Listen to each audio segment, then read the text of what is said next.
Muy colorido el diseño de hoy. Ahora, tips para el armado. Pero antes recordá que todos los materiales que utilicé están abajo en la descripción. Además, suscríbete al canal si todavía no lo hiciste y sumate a esta comunidad de locos por los globos. Dale, suscríbete ya. Vamos con algunas aclaraciones y consejos. Primero, antes que me preguntes, armado así, solo con el hilo de nylon, queda bien parado ahí contra la pared, pero si lo separás es probable que el viento sí lo pueda hacer caer. Para separarlo de la pared vas a necesitar por lo menos 2 bases para columnas y mucho mejor si tenés una estructura de arco. Con eso te quedás muy tranquila. Algunos me preguntan si pueden reemplazar las tablas por globos con agua.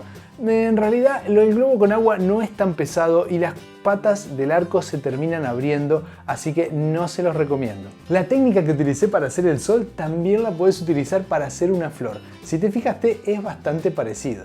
Me quedo con la duda si se entendió bien la forma de unir el globo 260 al globo 18 pulgadas cuando hice ese punto de amarre enroscándolo y haciendo un nudo. Si no se entendió bien me dejas un comentario y hacemos un video nuevo utilizando la misma técnica, tal vez para hacer una flor, pero hablado y haciéndolo más despacio para que lo entiendas y no te quedes con la duda. Cuando armás este arco como cualquiera con la misma técnica, es muy importante la tensión que le das al hilo de nylon, porque si apoyas el cuarteto muy fuerte y ahí le das vuelta con el hilo, la guirnalda después no se va a doblar porque va a estar muy ajustada.